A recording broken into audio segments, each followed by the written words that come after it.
Welcome to Family Friday. I'm continuing with my discussion of Gary Chapman's book, The Five Love Languages. And do you remember what the five love languages are? Affirming words, quality time, gifts, service, and touch. These are the five ways that humans receive and give love.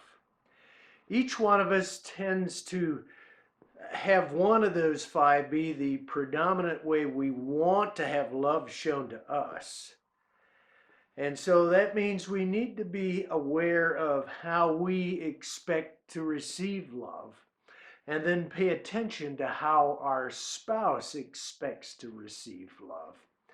Because it's real easy for a husband to show his love in one language, but that doesn't register with the wife because she's expecting love to be expressed in another one. And then we have a big miscommunication. So there's a quick and easy way that Chapman says that we can figure out what our primary love language is as well as our spouse. He has a fuller kind of inventory at the back of his book, which is another reason you need to purchase this book so you can fine-tune it. But in general, here's how you figure it out. What is it that your spouse does or doesn't do that hurts you? That's a good indication of what you're expecting to receive, but you're not receiving it. On the other hand, what is it that you do or don't do that hurts your spouse? Again, that's indicating what kind of love language she's expecting to receive. So pay attention to that. People's hurts usually show they're not receiving the love in a manner that they are expecting. A second good way is just to say, what have I been asking my spouse? How have I been asking her to help me? With what requests am I asking her? Honey, do this. Honey, do that. And the same with your wife.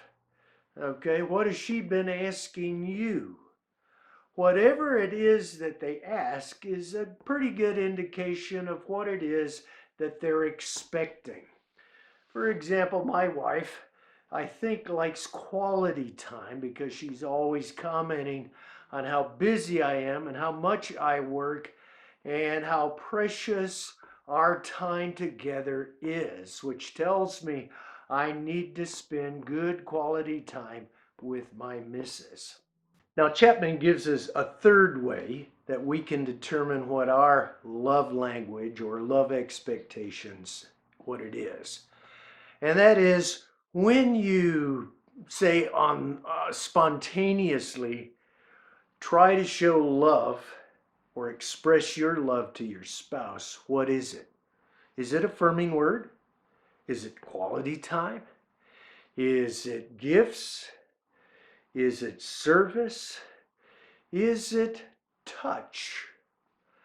And whatever it is that you tend to give spontaneously, that's probably a good indication of your love language, of how you expect to be loved back.